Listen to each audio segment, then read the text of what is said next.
Hello students, welcome to Aurum Chemistry classes.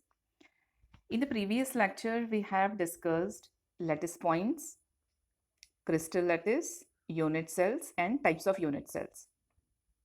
Types of unit cells में students हमने देखा primitive unit cells and non-primitive unit cells. Lattice points are the points जिनमें constituent particles होते हैं. Let's say if this is the,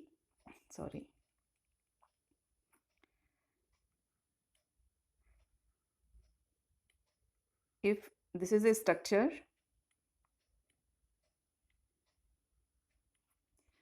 so lattice points are the points which are constituent particles of space lattice, जिनसे मिलके बनता है एक space lattice, जिनसे मिलके बनता है, that is lattice points. So these are lattice point. ये एटम्स भी हो सकते हैं, आपके जितने भी कॉन्स्टिट्यूएंट पार्टिकल्स हैं ये आयंस भी हो सकते हैं and they can be molecules. Crystal lattice कहते हैं स्टूडेंट जब ऐसे ही बहुत सारी यूनिट सेल्स मिलके एक पूरी साइट बनाती हैं, उसको हम लैटिस साइट कहते हैं. ऐसे ऐसे पूरी साइट बनाएगी ऐसे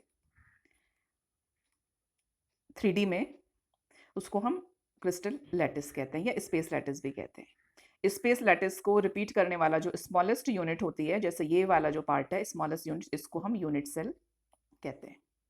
टाइप्स ऑफ यूनिट सेल्स. अब यूनिट सेल्स के जब हम टाइप्स पढ़ेंगे तो इसमें हम पढ़ेंगे primitive and non primitive. Primitive में हमने पढ़ा स्टूडेंट्स जब किसी यूनिट सेल के कॉर्नर्स पे होते हैं बस पार्टिकल्स, उनको हम प्रिमिटिव टाइप कहते हैं. अभी जैसे ये यूनिट सेल है, इसके आप क्या करेंगे, बस कॉर्नर्स पे देखेंगे, यहाँ पे 4 and 4, ठीक है, 8 पॉइंट्स देखेंगे आप. तो कॉर्नर्स पे जब पार्टिकल्स होते हैं, कांस्टेंट पार्टिकल्स, तो हम कहते हैं primitive unit cell.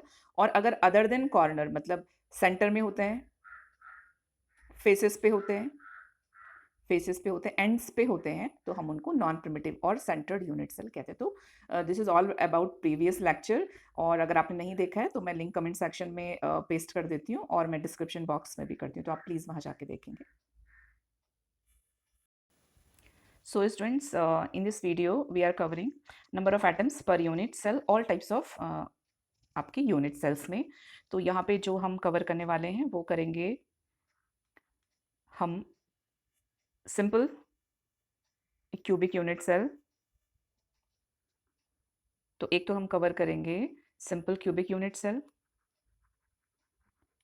Simple cubic में नंबर ऑफ एटम्स. दूसरा हम करने वाले हैं बॉडी सेंटर्ड में, बॉडी सेंटर्ड क्यूबिक में. नेक्स्ट हम करने वाले हैं फेस सेंटर्ड में, फेस सेंटर्ड क्यूबिक में. फिर हम एज सेंटर्ड क्यूबिक भी इसमें लेने वाले हैं स्टूडेंट्स. और लास्ट जो है that is hexagonal, hexagonal close packed. तो ये हम इस वीडियो में इतने क्यूबिक स्ट्रक्चर्स में, इतने क्यूबिक यूनिट सेल्स में जो डिफरेंट डिफरेंट टाइप्स की हैं, इनमें हम calculation of number of atoms करेंगे और क्या क्या इनके पीछे कॉन्सेप्ट्स हैं वो सब हम इसमें देखेंगे. तो चलिए स्टार्ट करते हैं. तो students, now we are starting calculation of number of atoms in different unit cells. तो जो हम कैलकुलेशन स्टार्ट कर रहे हैं, we are starting from simple cubic unit cell, और इसको प्रिमिटिव भी कहेंगे. जो आप इसमें देख रहे हैं जो स्ट्रक्चर इसमें एटम्स का, तो वो एक्चुअल में ऑलरेडी इसको 1/8 पार्ट बनाया है. पहले समझेंगे हम. जब हम कोई क्यूबिक स्ट्रक्चर आप देखते हैं तो उसके आप जो कॉर्नर्स देखते हैं, आपके कितने कॉर्नर्स होते हैं, टोटल 8 कॉर्नर्स होते हैं. इसका मतलब यहाँ पे इस पार्ट पे, यहाँ पे टोटल नंबर ऑफ जो कॉन्स्टिट्यूएंट पार्टिकल्स होंगे एक यूनिट सेल में, वो होते हैं 8. अब ये एक सिंगल यूनिट तो है नहीं. जब हम स्पेस लैटिस की बात करते हैं या क्रिस्टल लैटिस की, तो ये एक बहुत बड़ी साइट होती है जिसमें ये एक स्मॉलेस्ट यूनिट है. इसका मतलब इसके टॉप में भी एक यूनिट होगी, इसके लेफ्ट भी होगी, राइट भी होगी, इसके फ्रंट में भी होगी, इसके बैक में भी होगी, इसके बॉटम में भी होगी. तो ये जो कॉर्नर का एक पार्टिकल होता है, जैसे इस केस में ये वाला पार्टिकल है, ये पार्टिकल इस यूनिट सेल के लिए बस 1/8 कंट्रीब्यूट कर पाता है। रेस्ट ऑफ द पार्ट वो कहाँ कहाँ कंट्रीब्यूट करेगा, जो जो अप डाउन लेफ्ट राइट जहाँ भी इससे अटैच्ड जो भी यूनिट सेल्स हैं उनको कंट्रीब्यूट करता है। तो इन दैट वे हम क्या देखते हैं, हम इसको कैसे लिखते हैं, मतलब आपने इसको लिखना कैसे, हम इसको लिखते हैं कि कितना कंट्रीब्यूशन है, contribution of each atom present at the corner, और कितने कॉर्नर्स हैं, 8 कॉर्नर्स हैं। तो contribution of each atom present at a corner is 1/8 और टोटल नंबर ऑफ जो पार्टिकल्स है वो है 8, तो 8 into 1/8 is equal to 1। That way जो कॉर्नर पे पार्टिकल्स है उनका कंट्रीब्यूशन कितना है, उनका कंट्रीब्यूशन ओनली 1 एटम है, मतलब 1/8 ये है, 1/8 ये है, ये 1/8 है, ये इधर 1/8 है, ये ठीक है, ये सारे 1/8 कंट्रीब्यूट कर रहे हैं बस। ये वाला फ्रंट है, ऐसे ही आपका बैक वाला होगा जो हमको अभी दिख नहीं रहा है, और ऐसे ही एग्जैक्टली राइट साइड वाला भी है, तो वो भी हमको नहीं दिखाई दे रहा है।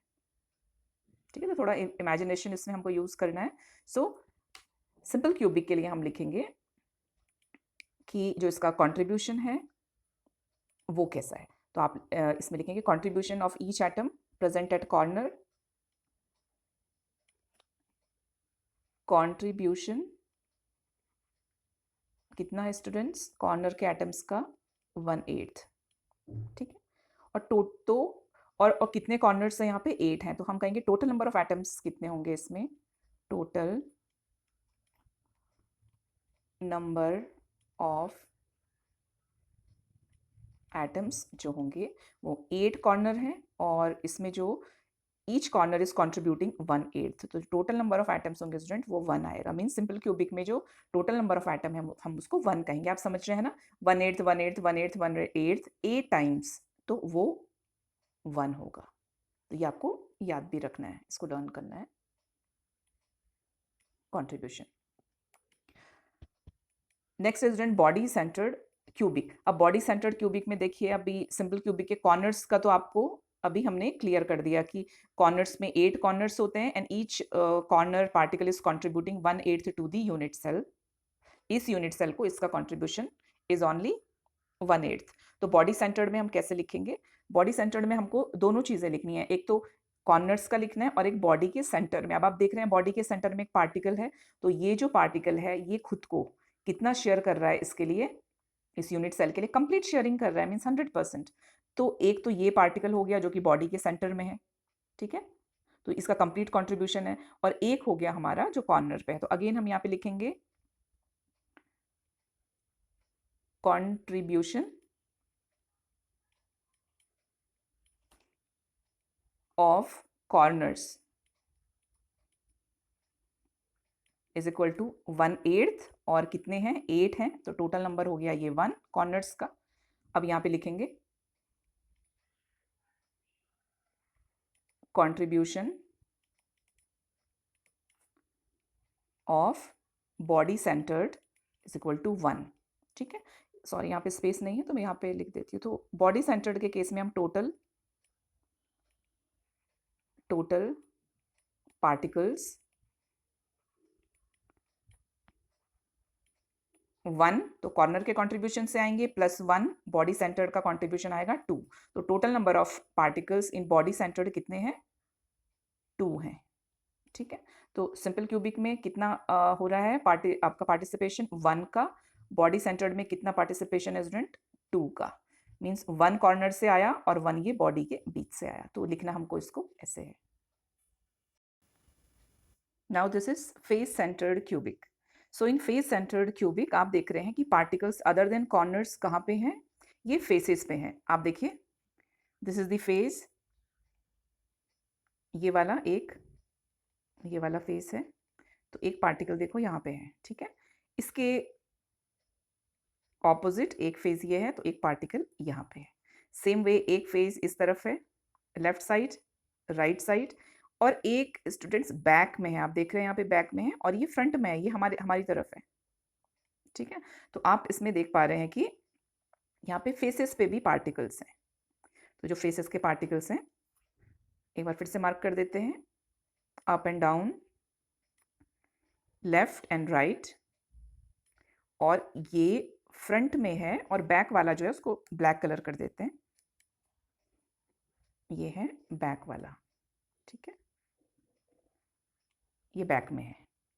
तो ये अब हमको ये, लेकिन ये देखना है कि जो फेस सेंटर्ड होते हैं, कॉर्नर्स के तो हमको मालूम है 1/8 कंट्रीब्यूशन होता है, लेकिन जो फेस पे होगा उसका कंट्रीब्यूशन कितना होगा आपको ये दिख जाएगा, आपको समझ में आएगा कि इसके ऊपर जो ये वाला पार्टिकल है इसके ऊपर बस एक ही यूनिट सेल होने वाली है। यहाँ पे इन्होंने बताया भी है स्ट्रक्चर, तो ये जो फेस सेंटर्ड है, फेस में जो पार्टिकल्स एक्चुअल में वो ये वाला है,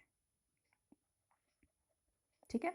तो एक बॉल है जैसे, तो एक बॉल को आप हाफ कट कर दो तो ये नीचे मीन्स यूनिट सेल को कंट्रीब्यूट करेगा, ये यहाँ पे, और हाफ वाला पार्ट इसके ऊपर वाली यूनिट सेल को कंट्रीब्यूट करेगा।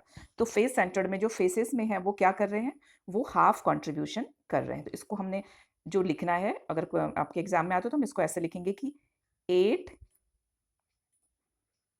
कॉर्नर एटम्स, कॉर्नर्स पे 8 है, इनटू कंट्रीब्यूशन कितना है 1/8 atom per unit cell is equal to 1 atom. इसको फर्स्ट पार्ट भी बना सकते हैं। फिर हमको नेक्स्ट अभी फेसेस का डिफाइन करना है, तो आप लिखेंगे 6 फेस एटम्स, टोटल 6 है ना, 6 फेसेस होते हैं, 6 फेस एटम्स इनटू हाफ जो है इसका, हाफ इसको हाफ रिप्रेजेंट कर रहा है, या हाफ कंट्रीब्यूशन भी लिख सकते हैं आप, हाफ कंट्रीब्यूशन, ठीक है। तो एक एटम का कंट्रीब्यूशन है हाफ, तो 6 का जो कंट्रीब्यूशन होगा ये हो जाएगा 3 एटम्स। तो जो फेसेस पे हैं वो कितना कंट्रीब्यूट कर रहे हैं, 3 एटम्स का कंट्रीब्यूशन कर रहे हैं, मींस एक हाफ कर रहा है तो 6 कितना करेंगे 3 एटम्स का। तो आप लिखेंगे जो फेस सेंटर्ड क्यूबिक होते हैं उसमें जो टोटल एटम्स होंगे, टोटल एटम्स वो होंगे 1 + 3, 4 एटम्स। तो इसमें आपको ये याद रखना है कितने एटम्स हैं, 4 एटम्स हैं। तो फेस सेंटर्ड में जो कंट्रीब्यूशन है वो 4 एटम्स का कंट्रीब्यूशन है। Now the next is end centred cubic. Again as the name suggest, end centred means इसकी जो एंड्स हैं स्टूडेंट्स, उसमें पार्टिकल्स आपको दिखेंगे। तो आप देखो यहाँ पे एक जो एंड के फेसेस हैं, या आप कहें ऑपोजिट फेसेस, तो ये जो फेसेस हैं आपके, एक पार्टिकल आपको यहाँ पे दिख रहा है और एक इसके ऑपोजिट फेस में दिख रहा है पार्टिकल, तो 2 फेसेस पे पार्टिकल्स हैं।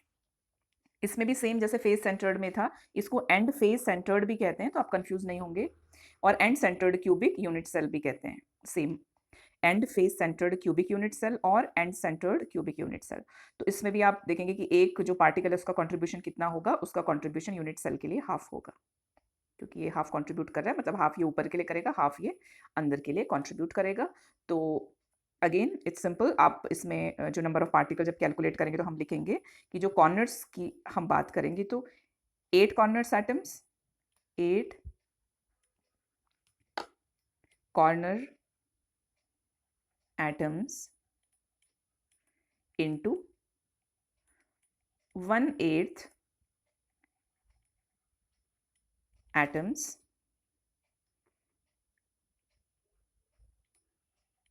का कंट्रीब्यूशन या per unit cell is equal to 1 atom. तो 1 एटम तो कॉर्नर से आ जाता है, इसको हमको बार बार लिखना पड़ेगा। और जो अब यहाँ पे देखो टोटल एटम्स कितने हैं इस केस में, तो total number of atoms present per unit cell इस केस में 2 होंगे, क्योंकि अभी इसका जो प्रेजेंटेशन है वो क्या होगा, हम लिखेंगे 2 एंड एटम्स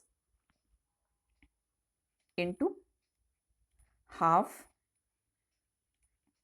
कंट्रीब्यूशन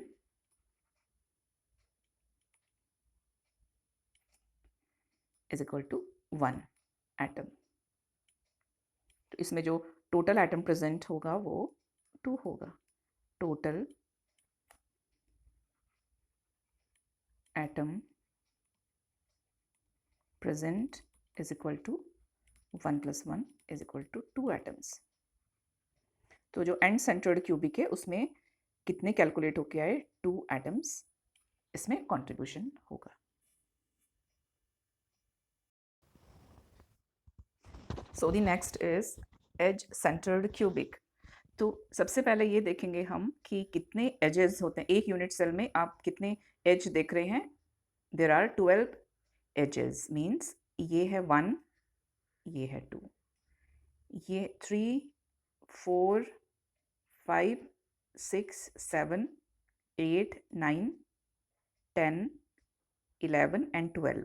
ठीक है, सो देर आर 12 एजेस। अब आप देखेंगे कि अगर ईच एज मीन्स कि कितने एजेस हो गए? 12 एजेस है, और अगर एक एज पे ये पार्टिकल है स्टूडेंट, तो आप ये वाला जो पार्टिकल है इसके बैक साइड में भी एक यूनिट सेल होगी, इसके इधर भी एक यूनिट सेल है, ठीक है, फ्रंट में भी होगी। मीन्स कि एक जो एज होता है वो, और इसके इधर भी होगी, जो इधर वाली यूनिट सेल होगी उससे भी ये सराउंडेड होगा। तो टोटल जो एक एज सेंटर्ड पार्टिकल होता है वो 4 जो आपके यूनिट्स हैं उनके लिए कंट्रीब्यूट करता है। इसका मतलब कि एक यूनिट अपनी यूनिट सेल के लिए वो कितना कंट्रीब्यूशन करता है? वो 1/4 ही कर पाता है कंट्रीब्यूशन। ठीक है, तो रिपीट करती हूँ मैं एक बार फिर से कि देखिए टोटल नंबर ऑफ एजेस कितने हैं?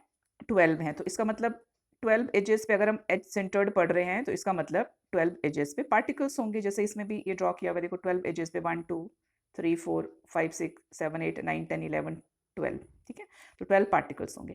अब जब हम एक पार्टिकल की बात करेंगे, हम एक पार्टिकल को देखेंगे, जैसे यहाँ पे आप ये पार्टिकल को देखिए, तो ये पार्टिकल का बैक साइड भी इसकी ये 2 यूनिट सेल हैं और 2 यूनिट सेल फ्रंट में होंगी इसकी। मतलब जो एक पार्टिकल है उसका जो कंट्रीब्यूशन कर रहा है वो 4 यूनिट सेल से आपको कंट्रीब्यूशन कर रहा है। इसका मतलब एक यूनिट सेल के जो पार्ट में आएगा वो बस 1/4 वाला पार्ट आने वाला है। तो ऐसा ऐसा कितनी बार हो रहा है? 12 टाइम्स हो रहा है, बिकॉज देयर आर 12 एजेस। तो यहाँ पे ये हमने देखना है, तो उसके अकॉर्डिंग फिर हमको लिखना है। तो अगेन यहाँ पे आप लिखेंगे, यहाँ से स्टार्ट करेंगे कि जो फर्स्ट हम तो कॉर्नर्स पे करेंगे कि लेकिन कॉर्नर्स पे भी पार्टिकल्स हैं तो उनका कंट्रीब्यूशन भी लिखना पड़ेगा हमको। तो सबसे पहले हम लिखेंगे कि 8 कॉर्नर एटम्स इनटू 1/8 उनका कंट्रीब्यूशन है। तो दैट वे उनको हम 1 एटम कंसीडर करते हैं। फिर हम 12th ये 12 का लिखेंगे कि देयर आर 12 एजेस। तो 12 एजेस पे 12 पार्टिकल्स हैं। ठीक है, 12 पार्टिकल्स हैं, और for each particle they are contributing 1/4 only. तो 4 3 12। तो इसका मतलब कि 12 पार्टिकल मिलके एक यूनिट सेल को जो कंट्रीब्यूट कर रहे हैं वो 3 एटम का कंट्रीब्यूट कर रहे हैं, क्योंकि एक पार्टिकल 1/4 कंट्रीब्यूट कर रहा है। इसका मतलब 12 कितना करेगा? 12 इंटू 1/4। तो ये इतना पार्टिकल। तो अभी यहाँ पे जो total number of total atoms का जो पार्टिसिपेशन होगा वो होगा 3 + 1 = 4 एटम्स। तो जो एज सेंटर्ड स्टूडेंट वो 4 एटम्स का कंट्रीब्यूशन करता है। Now this is hexagonal closed packed unit cell. तो इस टाइप ऑफ यूनिट सेल में स्टूडेंट्स अभी हो सकता है थोड़ा सा समझने में प्रॉब्लम हो, क्योंकि ये हमने पैकिंग इन सॉलिड जब हम पढ़ लेंगे तब हम लेयरिंग को और अच्छे से समझ पाएंगे। लेकिन चलिए ऐसे में भी हम ट्राई करते हैं डिफाइन करने का। तो इसमें आप देखेंगे कि इसमें एक तो ये वाली लेयर है, ठीक है, ये वाली लेयर होती है। एक ये बीच वाला जो आप 3 ऐसे ट्राइंगल जैसा देख रहे हो, एक ये आपके पार्टिकल्स की लेयर होगी और एक बॉटम में लेयर होती है। तो जो आप सबसे जो टॉप लेयर की हम बात करेंगे, तो यहाँ पे हम इस लेयर को कहते हैं हम ए, इसको कहते हैं बी, इसको कहते हैं ए। अब इसको ए क्यों कहते हैं? क्योंकि ये बिल्कुल इसकी तरह होती है। तो इनमें जो हम कंट्रीब्यूशन देखते हैं, जो तो कॉर्नर्स के एटम्स का जो कंट्रीब्यूशन होता है वो होता है 1/6। और टोटल नंबर ऑफ कितने हैं? पार्टिकल्स कितने हैं? 6 हैं। देखो 1 2 3 4 5 6 हेक्सागोनल स्ट्रक्चर है। तो इन दैट वे इसके पास हो गए नंबर ऑफ एटम्स 1। अब ये वाला जो आप देख रहे हो सेंटर में, जो सेंटर में है, तो सेंटर में जो इसकी शेयरिंग होती है वो हमको मालूम है, अगर फेस पे होता है तो शेयरिंग 1 होती है। तो यहाँ पे एक्सटेंड कर देते हैं, तो इसकी सॉरी मतलब फेस में शेयरिंग हाफ होती है। तो जो फेस की इसकी शेयरिंग हुई वो कितनी है? एक ही है ये। और इसकी शेयरिंग है हाफ। तो जो ए लेयर में हम देखेंगे टोटल नंबर ऑफ एटम्स होंगे वो ए में कितने हैं, 1.5 एटम्स। ठीक है, सेम विद ये वाला जो ए की लेयरिंग है इसके लिए भी ये इतना ही होने वाला है। इस वाली ए में भी कितने हैं, 1.5 एटम्स। अब हम बी को देखेंगे, तो बी के लिए अगर आप चेक करें तो बी के लिए कितना है, आप देख रहे हो यहाँ पे बी में जो लेयर है ये exclusively these 3 atoms belong to this prism, means ये बॉडी सेंटर्ड हेक्सागोनल हो जाता है इन काइंड ऑफ। तो इसमें ये जो 3 आप पार्टिकल्स देख रहे हो, all the 3 belongs to this structure, this hexagonal. तो यहाँ पे बी के पास जो होंगे वो 3 एटम्स होते हैं। तो अब एक हेक्सागोनल क्लोज्ड नहीं होगा, ये क्लोज होगा। हेक्सागोनल क्लोज पैक्ड जो यूनिट सेल है इसमें जो टोटल नंबर ऑफ एटम्स हैं वो कितने हैं, 6 हैं। तो अब अगर हम कैलकुलेट करते हैं यहाँ पे तो अब टोटल नंबर ऑफ हो जाएगा, total number of atoms is equal to 6। तो 6 एटम, तो hexagonal close packed unit cell में जो नंबर ऑफ पार्टिकल्स हैं वो 6 होंगे। कैसे 6 हैं एक बार फिर से देखते हैं। जो लेयर ए है, this is the layer A, this is a layer, ये वाली बी लेयर है, और जो ये नीचे वाला है बॉटम वाला, दिस इज ऑल्सो ए। तो ये ए लेयर में जो हम देख रहे हैं कॉन्ट्रीब्यूशन, कॉर्नर्स का कॉन्ट्रीब्यूशन वो 1/6 है, और टोटल नंबर ऑफ जो कॉर्नर्स में है वो 6 आपके पार्टिकल्स हैं। That way contribution 1/6 × 6 is equal to 1। Centre में आप देख रहे हो फेस में है, क्योंकि ये तो फेस में कॉन्ट्रीब्यूशन हाफ होता है, और क्योंकि ये एक ही पार्टिकल है तो हाफ इंटू 1 हो जाएगा, तो ये हाफ ही होगा। इन दोनों को आप ऐड करेंगे तो ए जो लेयरिंग है, ए लेयर में टोटल नंबर ऑफ एटम्स हो गए 1.5। ये जो ए लेयर है इसमें भी वैसे ही होने वाला है 1.5। अब बी की हम बात करेंगे, तो बी में जो आपके 3 आपको पार्टिकल्स दिख रहे हैं इनको हम बॉडी सेंटर्ड हेक्सागोनल भी कहते हैं। तो दिस इज, इसमें 3 के 3 all the 3 particles belongs to this unit. तो ये 3 का 3 इसमें कॉन्ट्रीब्यूशन है। तो यहाँ पे हम इसको प्लस इसको प्लस इसको हम ऐड कर देते हैं, तो हमको टोटल नंबर ऑफ एटम्स मिल जाते हैं।